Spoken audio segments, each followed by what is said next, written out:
Welcome to the Fiscal Physical Podcast. Join us each week as we sit down with the founder of Alchemy Wealth Management and author of Your Fiscal Physical, Ryan Nelson. Tune in to gain valuable insights and practical tips as we simplify complex financial concepts into digestible lessons. From budgeting to retirement planning, this podcast is your go-to resource for mastering financial literacy.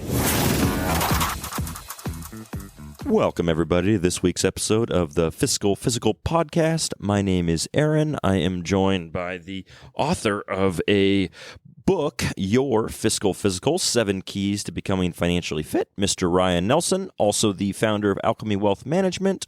Ryan, how are you on this glorious day? I'm doing really well. How are you doing today? I'm doing pretty solid. We are I always like to give a little peek behind the microphone as well, too. We're currently in your office recording this, and you got a massive desk in here, man. Sure. This day, I wish I could paint the picture for the listeners about how grand this thing is. It looks like the I can't remember the desk that people use at the White House, but this reminds me that you walk in here, you're like, if I was sitting here and you were behind there, I'd be like, wow, this guy is in a position of power. So we've done a few episodes of this podcast, 60 plus actually, and I've been meaning to mention, this is awesome. Just in general, it's a great investment, however you got it or whatever. I actually don't own the desk. It was it just came in the office. Oh, sweet. The person who was in this office before me was an attorney. Oh. So it's like exactly what you would ppicture like an old attorney's desk to be. This big grandiose thing. Not necessarily exactly my type, but hey, I'll use it. Yeah, it came with the office. You're like, cool, this will work. Yeah, exactly. But awesome. Well, today we're going to dive into the topic of something that if you don't live under a rock, you've heard about over the last X amount of years is cryptocurrency. It's a relative. What? Never. Oh, this is news to me. Yeah. Podcast ends. Yeah, stay the course. Yeah. But I think it's a relatively new topic in the financial world, and I'm hoping, Ryan, you can break it down a little bit, maybe about the history of it a little bit, or how you navigate it as a financial advisor, and what you kind of see this industry and how you kind of view it. And obviously I like to preface that, hey, we're not here to give financial advice, sure, but maybe just, wet the whistle on this topic overall. Yeah, I was hoping maybe you would take this episode. But it'd be really short. So I would say this is a topic that I'm very ignorant on. I'll kind of run through maybe some of my ideas and how it would apply to a more robust retirement plan. But yeah, I'd say overall, I do find myself or believe myself to be pretty ignorant when it comes to cryptocurrencies, just in general and exactly how they work on the back end. But maybe before we dive in, so what's interesting. This is probably I get asked this probably more than anything else. I mean, I probably get asked about cryptocurrencies every single day at this point. Really? Oh, I would say, that's not an exaggeration. I probably get asked, every day for the last few weeks. And so, I'd be curious before we dive in, just what is your initial thought, or what is your idea? What do you think the allure to cryptocurrency is, or what makes a cryptocurrency? What's your maybe opinion or public? Mm-hmm. What do you believe the public perceives this to? Why they perceive it to be valuable?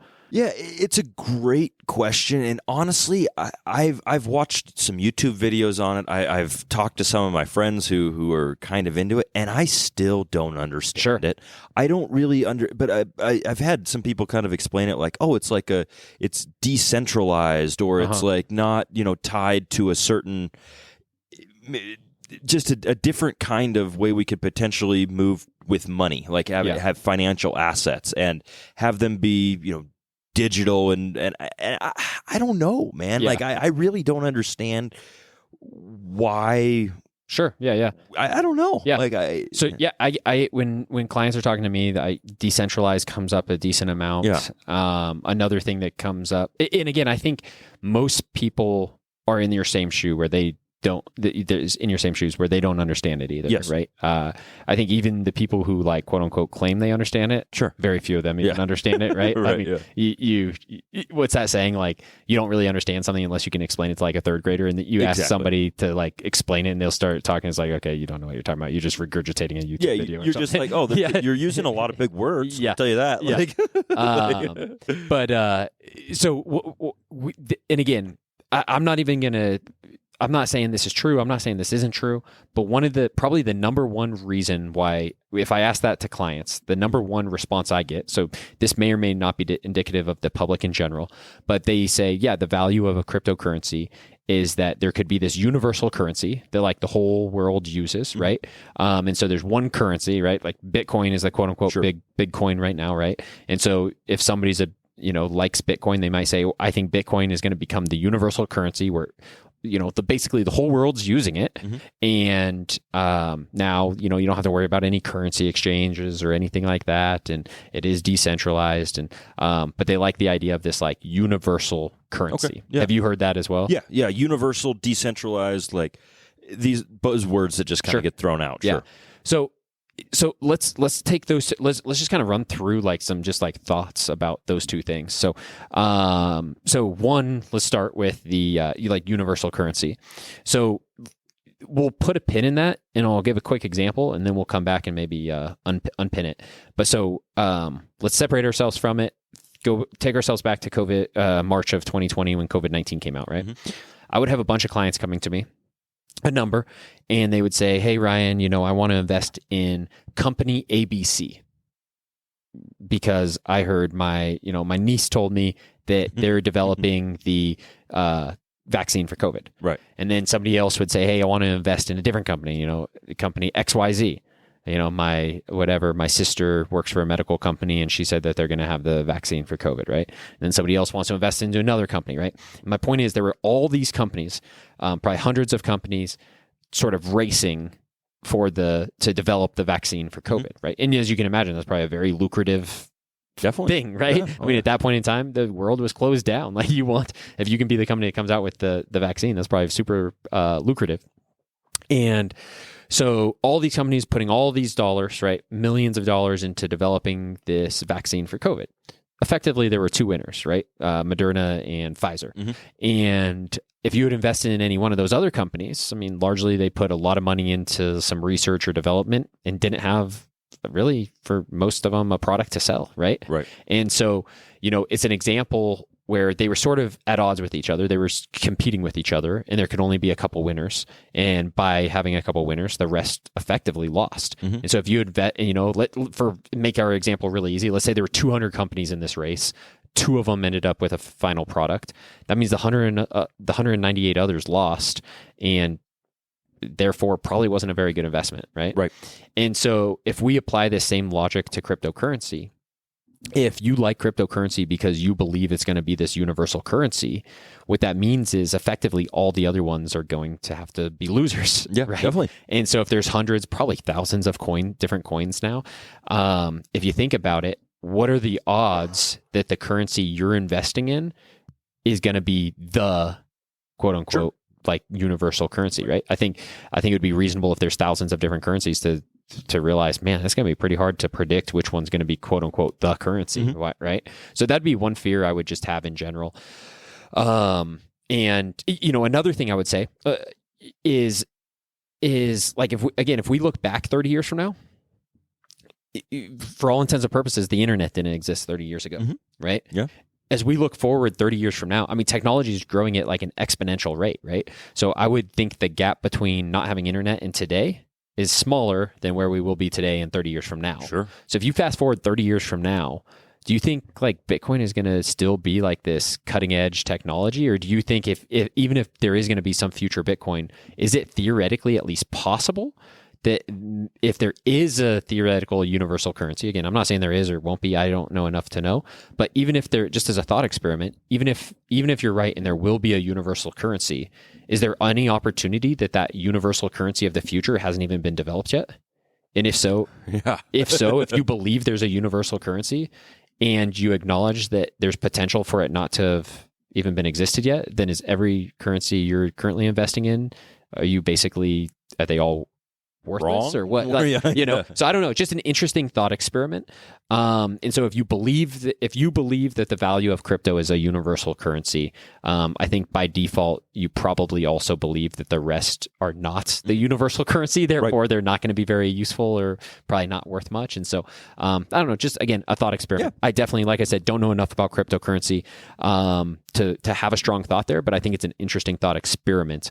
The other thing we mentioned was decentralization. And so decentralization, I like, my personal take is it's probably not good or bad. It's just something different. Right. And oftentimes people, I think, have that grass is always greener, right? Yep. The new job sounds cooler, and then you get in the new job and you're like, man, this is the same stuff. Or gosh, I had it good in the other place, right? Or, and so I think it's reasonable to be maybe frustrated with a current system and say, gosh, this decentralized system would be pretty cool, right?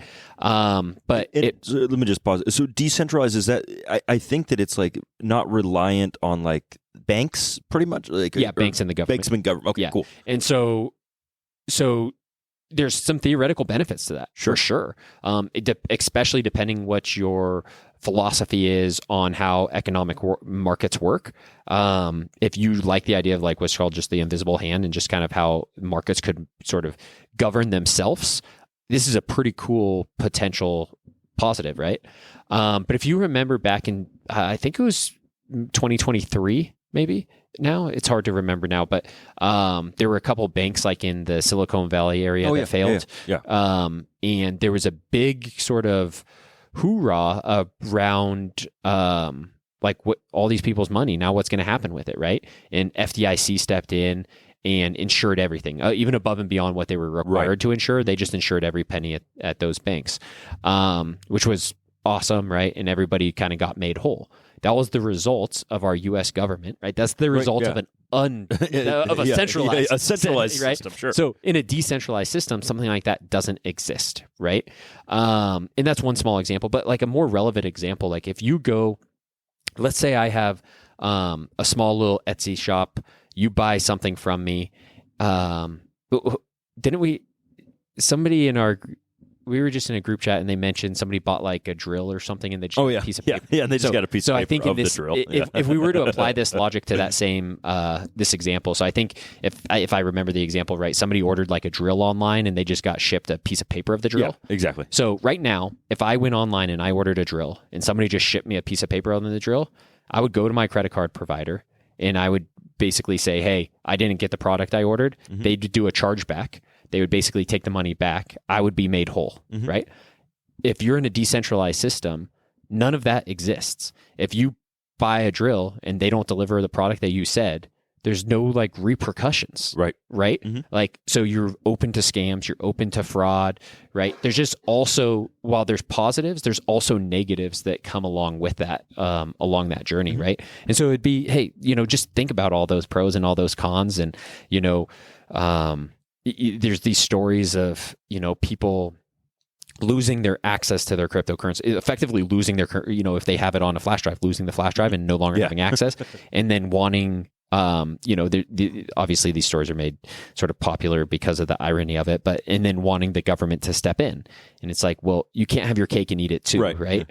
And so there's definitely pros, there's definitely negatives, and it's easy. Again, the grass is always greener. So when you're in the current system, it's easy to see like the negatives of your current system and gosh, man, this other thing would be pretty cool.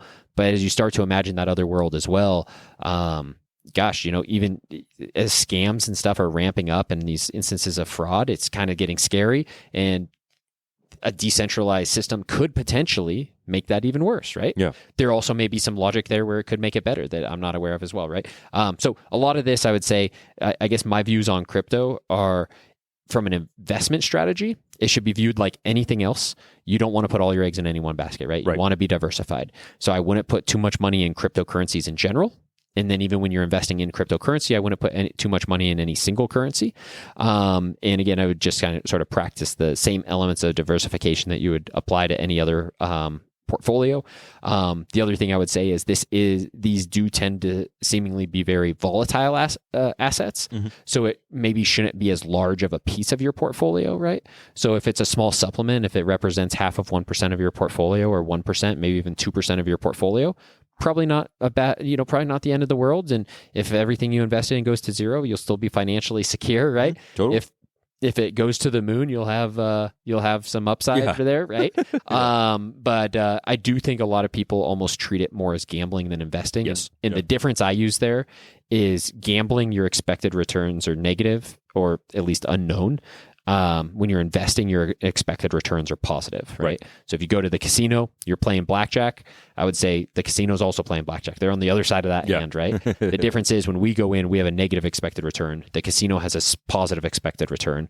I would say that, you could almost make an argument that the casino in that case is investing. Sure. And we're gambling. And again, I think a lot of people sometimes treat cryptocurrencies as if they're gambling. And so I'd say you probably don't want to gamble your net worth or your retirement assets. But also, if you have enough money and you want to gamble a little bit of your money on this stuff and you enjoy it, heck, I got no problem with it. Yeah, no, that's a good way to put it. And I think that the biggest piece of that is like the diversification. I'm glad that you hit on that too, because it's like, hey, like far be it from me to say like, hey, don't check these things out or don't do this. But with a portfolio, and hopefully if you guys have learned really anything from this podcast overall, just like making sure that like, hey, if you're diversified, there's a lot less chance of you losing everything. Now, is there a lot lower chance of you gaining everything? Sure. But you also are able to kind of, go through those ups and downs that happen in the market trend. And that's just kind of, what we've seen, like the volatility of currency, like cryptocurrency. It's like, wow, like, it was down to 4,000. Now it's over 100,000. Like, what does that even, like, where does it go next? Like, in this too. And I'm glad you touched on the piece of like, you hear the stories. And I watched this TV. It's called The Big Bang Theory. Oh, yeah. Like, there's a scene in it where there's an episode in it where Bitcoin is like at like $30,000 or something like that. And like they're like, oh my gosh, you remember back in like 2012 when we mined all this Bitcoin? We put it on a flash drive. Like, where is that flash drive? Yeah. We had like 7,000 Bitcoin on there. We're rich. Like these different, and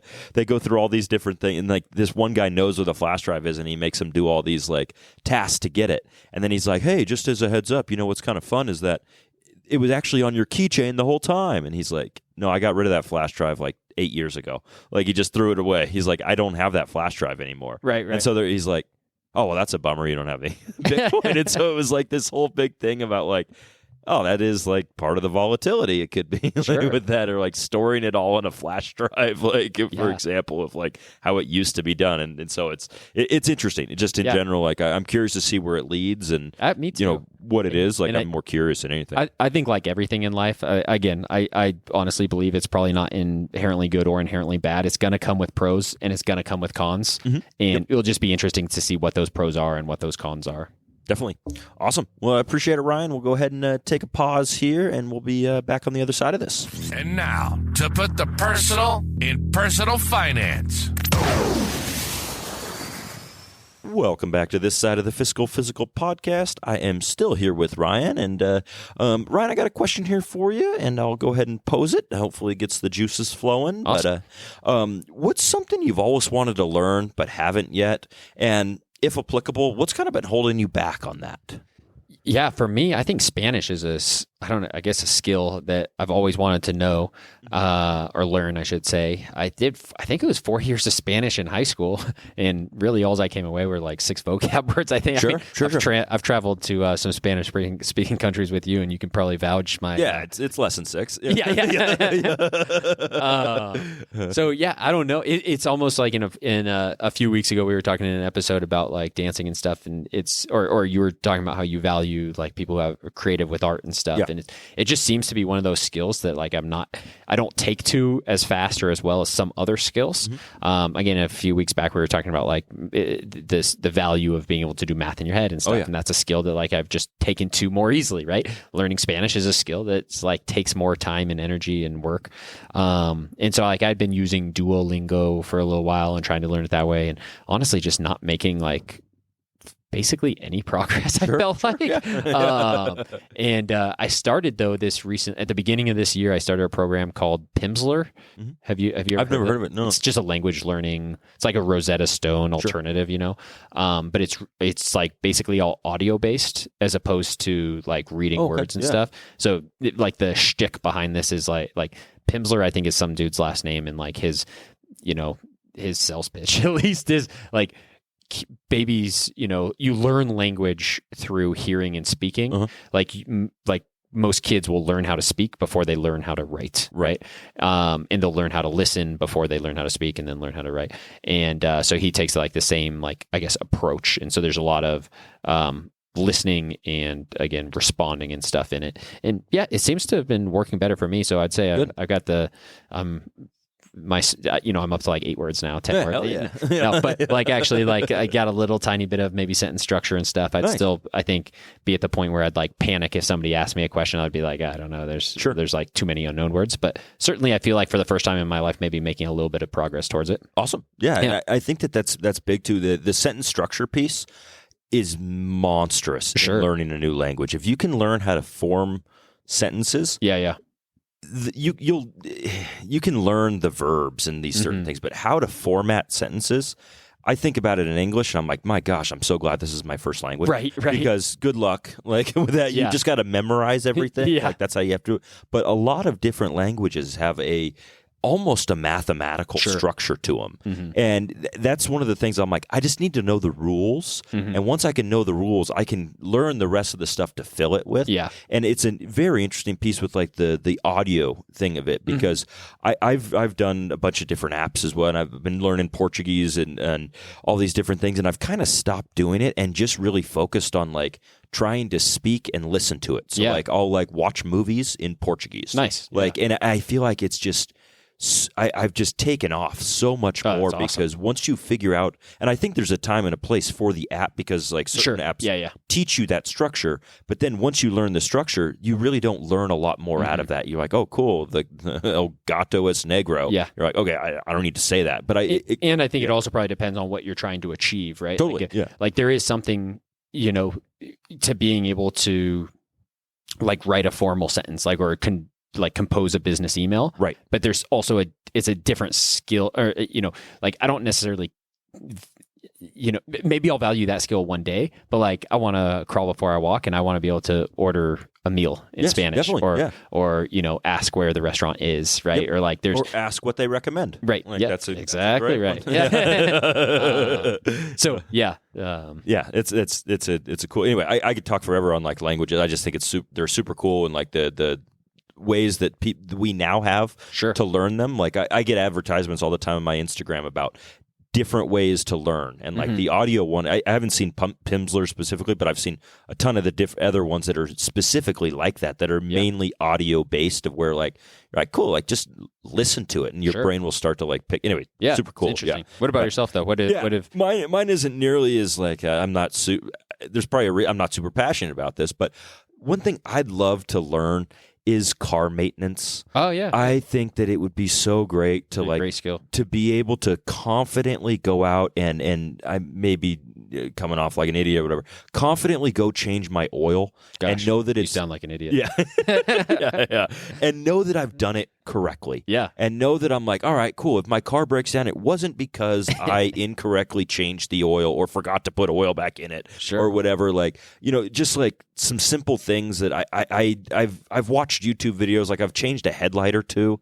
And one of the times I did it, I just totally messed it up and had to go have it done like professionally and all these different things. And so it just ends up costing me more money a lot of times when I DIY it. Like, so I feel like it's out there, but I'm just like scared of it too. And I'm just like, you mentioned an episode or two back about like a car and getting it point A to point B. That's exactly how I look at a car. I'm like, I don't care what I drive. I really don't, but I want it to work. Right. So like, I'm willing to like pay the money to somebody who's maybe studied this versus me looking up on YouTube for it. So, but I do think that it'd be awesome, and I hope in the future, like I think about like I should probably take like a basic mechanic class. Yeah, like I think that could only help me. Absolutely, I suppose, like or just I get into more trouble with it. But I don't know. Right when you finish that class, it'll be like all electric vehicles moving forward. Exactly. Yeah, and I'm just like, well, that's a outdated skill. Now I got a DVD of this. Kind of thing. But that would be a great skill to have, though. I agree. Yeah, it'd be pretty useful, I would think. But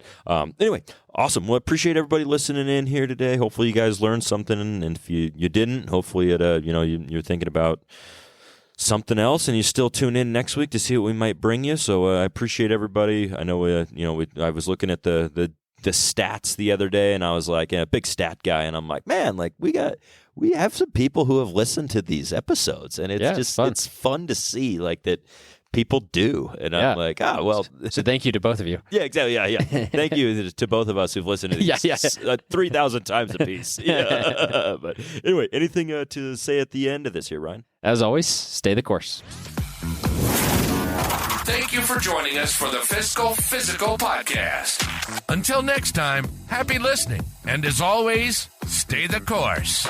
If you have a question or topic suggestions, please email us at podcast@alchemywealth.com. If you enjoyed today's discussion, subscribe to the podcast to ensure you never miss an episode. And consider leaving us a rating and review on your favorite platform. This helps other listeners like you find the show. For more resources, you can visit Alchemy Wealth Management's website at www.alchemywealth.com or find your Fiscal Physical, the book, on Amazon. We'd be remiss if we didn't mention that personal finance is just that, personal. Please don't take anything we say as advice. The preceding content is for informational and entertainment purposes only. It's not an offer or a solicitation, nor should it be construed or relied upon for tax, legal, or investment advice. It doesn't consider your personal financial situation or objectives and may not be suitable for you.